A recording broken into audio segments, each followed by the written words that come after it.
Lady Brilliant to get rid of Lapis for Master Diamond. Copy Lady Lapis and Grave, deal another free K. Yep. Look at Kevin go, he's so excited. You would then link the Block Dragon on the Quartz for Unicorn, put the Master Diamond back, add back Fusion. Job's a good one. I feel like there seems to be a Gem Knight guy at every YCS now. There is always a Gem Knight guy, isn't there? He bubbled YCS Fort Worth, I remember. I think it was the last YCS he attended. Oh, there we go. He's just going to go to the battle phase. The fool. What's he doing? Oh, he's scooping. Okay. He's showing him his hand there. Oh, yeah, wouldn't that have been crazy if he had an evenly matched? But it wasn't to be. Kevin takes away the match, and his opponent activated an Overraptor.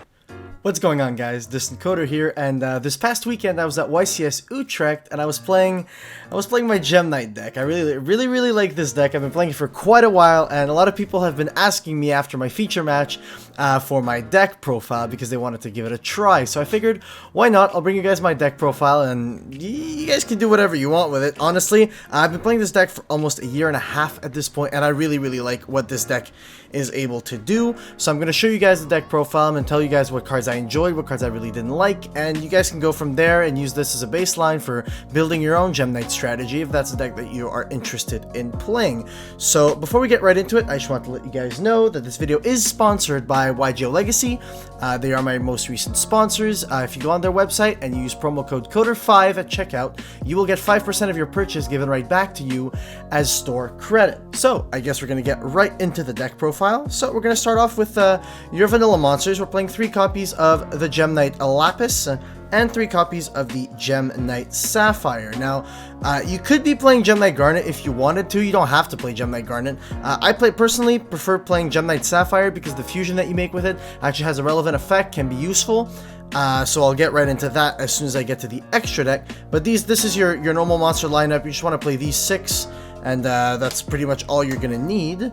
Then we're going to round out the Gem Knight lineup with 3 copies of Gem Knight Lazuli and 3 copies of Gem Knight Obsidian. Now these cards have really cool effects. Neither of these are once per turn. The Gem Knight Lazuli, if sent to the graveyard by card effect, allows you to add back a normal monster from your graveyard, and Gem Knight Obsidian, if sent from your hand to the graveyard specifically, not specifically by card effect, will revive a level 4 or lower normal monster from your graveyard. So these are really useful for regaining your resources when you use them to fusion summon. So they're really good cards, and I really like what they're capable of doing. Now, newest edition, I've been playing 2 Crystal Rose recently. I'm going to be playing 3 as of now. Specifically, the reason why I'm playing 3 Crystal Rose and only the 1 Gem Armadillo is because Droll and Lockbird is a really used hand trap this format. People are playing it in the main deck. A lot of people are playing it in the side, preparing for Spiral and stuff like that. And the fact that you really only need to search about twice in the combo, and you can play around Droll and Lockbird. But if you have to use Armadillo in your combo, you have a very difficult time playing through Droll and Lockbird. So I'd prefer just playing the 3 Crystal Rose and the 1 Gem Armadillo to always keep your Block Dragon searches live. But otherwise, the Armadillo really does not help when your opponent has the Droll and Lockbird. So in Droll format, I'll call it Droll format, I would like to play only the 1 Armadillo. Otherwise, usually I play 2-2, so if ever Droll and Lockbird isn't as popular, you could play 2-2. Personally, I think 2-2 is a really good ratio for that. Now off to the non-Gem Knight support cards, like indirect support cards.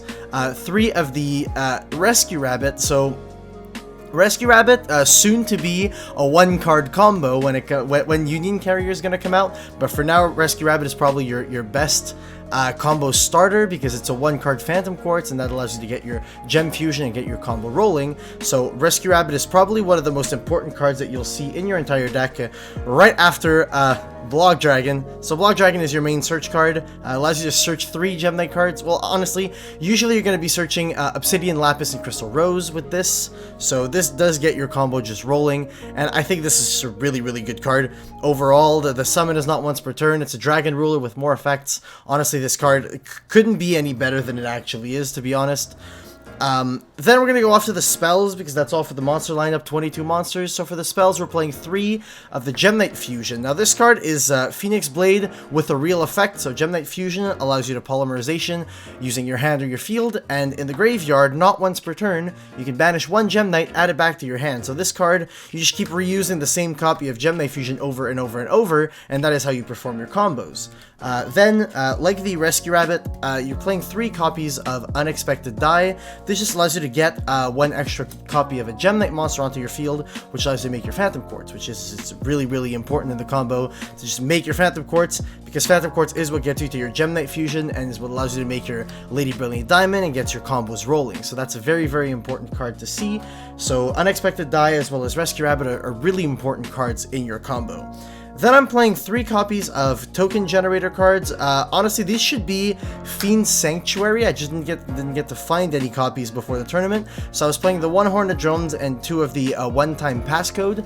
The reason you're playing these is that they're cards that automatically make Link Spider for you. So Link Spider is really useful in this combo because it can summon out your vanillas from your hand, and it allows you to make Curious really easily, and Curious gets you your Block Dragon. So the 2 main combo pieces in your extra deck are going to be the Phantom Quartz that get you your Gem Fusion, and then the Curious that get you your Block Dragon, provided you haven't already opened 1 or both of those cards. So these get you to your Link Spider easier, they don't take up your normal summon, so they are quite useful. I wasn't playing these before the tournament, but honestly I'm going to be playing them moving forward. I think they're very, very good cards.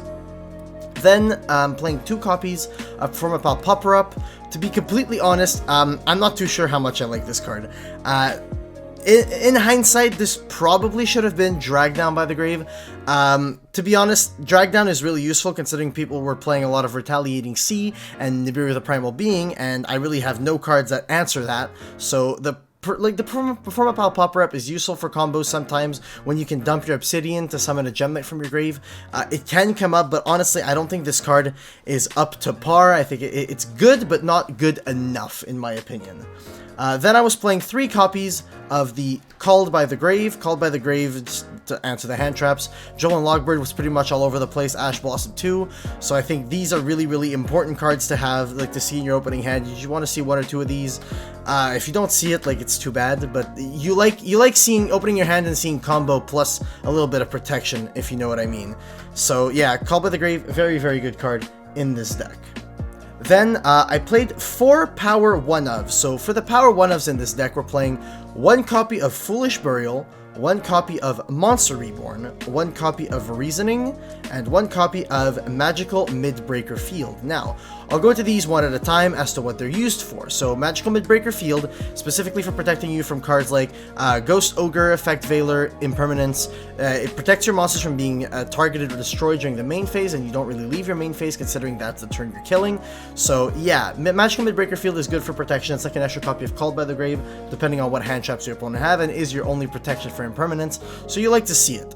Reasoning, very important card. Honestly, what's really good about Reasoning is that if you mill Block Dragon or you mill Gem Knight Fusion, then you instantly have access to them without needing to search them off Quartz or dumping them off Curious, and on top of that, it has the added potential that it can summon you a Gem Knight monster from your deck if your opponent calls wrong, and you play levels 1, 2, 3, and 4, so the odds of your opponent calling it wrong are quite high.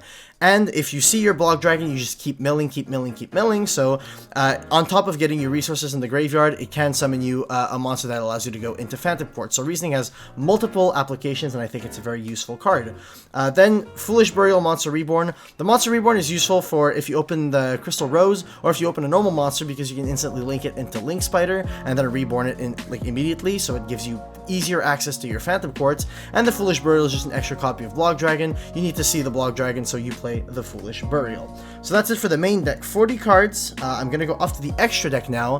So the extra deck, honestly, you don't have a lot of like room to play around with the extra deck. I wish there was a lot of other cards that I wish I could play in the extra deck, but it's really, really tight, so I'm just gonna go right into it. I'm gonna start off with the Gem Knight lineup. So you start with 2 copies of your Gem Knight Phantom Quartz. So Phantom Quartz is your primary combo piece, combo starter. If you make this, you have access to your Gem Fusion, which allows you to access all the other cards in your extra deck. So Gem Knight Quartz is a very, very important card. You have to play 2 because a lot of times in the combo, you have to make 1, then link it off into into Curious, so you don't have the time to use the second effect just yet.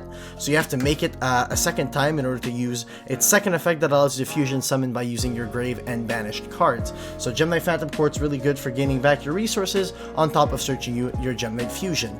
Then after the fusions, you play the one Gem Knight Zirconia, the one Gem Knight Aquamarine, and Gem Knight Sapphire as your combo starters and extenders. So the Aquamarine is specifically here to make with the Gem Knight Sapphire. So the Aquamarine, if it goes from the field to the graveyard, it bounces a card on your opponent's side of the field. Zirconia is just a vanilla, and Seraphine gives you an extra normal summon.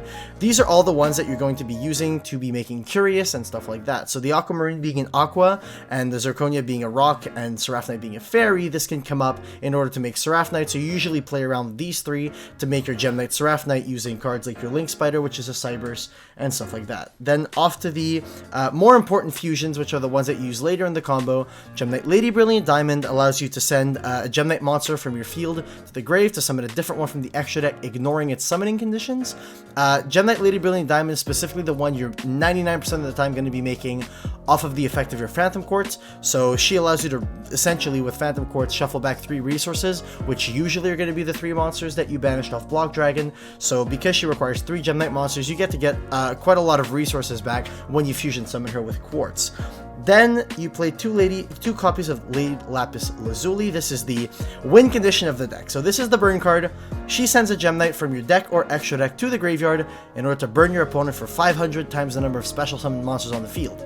She can only be summoned once per turn, but her effect is not once per turn. So the way it'll work is that you're going to summon the one Gem Knight Lady Lapis Lazuli, you're going to send the second copy to the graveyard, then you're going to use the Lady Brilliant Diamond to send this one to the grave, and summon your Gem Knight Master Diamond. Now, Gem Knight Master Diamond is at 1 on the Forbidden and Limited list, and Master Diamond is the one that allows you to banish one of your copies of Lady Lapis Lazuli in the grave to copy her effect. So he can be summoned multiple times, she can only be summoned once per turn. So the play is that you summon the first one, send the second one, then make Master Diamond, banish one, use the effect, that's 6k burn damage because you're going to have 6 monsters on the field, so 3,000, 3,000.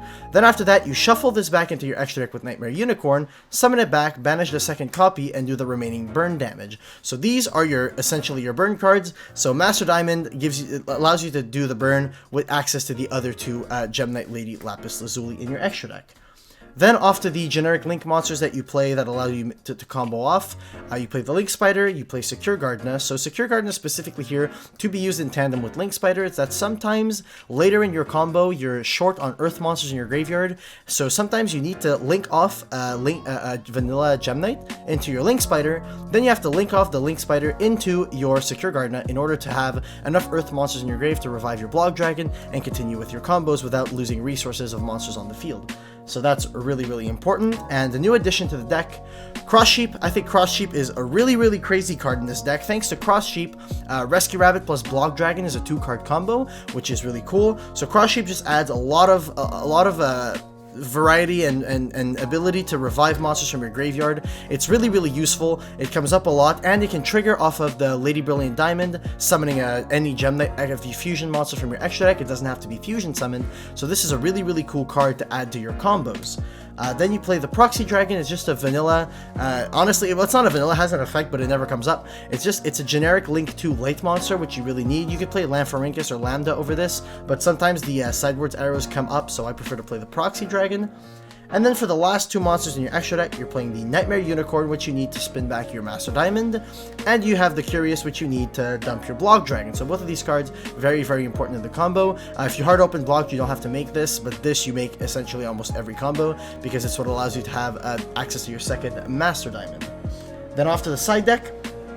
This is the side deck that I decided to play for the tournament. You don't have to copy my side deck card for card. Honestly, you can play whatever it is that you want. It's just this is the side deck I've been practicing in Gem Knight, and I've been playing in Gem Knight for quite a while. And I think it's pretty solid, to be honest. I think it's a really, really good side deck. So I played 3 copies of Droll and Lockbird. This is really good if you're playing any deck that searches or draws, because you essentially just want to make it so that their first turn is kind of weak, because if you're going second, you have a hard time outing board. So you just want to make sure that their first turn is kind of weak. That way you can break through their board and just OTK them. So Droll and Logbird allows decks that need to search quite a lot in order to make them have a weaker board. The one Dynarus or Pankratops, I wasn't playing this before, but honestly it's not that bad.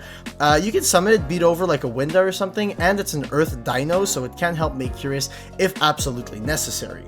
Then I was playing 2 copies of Kamungus, the Kaiju. I don't have the copies of them on me at the current moment because I borrowed the 2 for the tournament, but I was playing 2 copies of Kamungus for the tournament. And honestly, I think Kamungus was a really solid choice for the extra deck, for the side deck, sorry.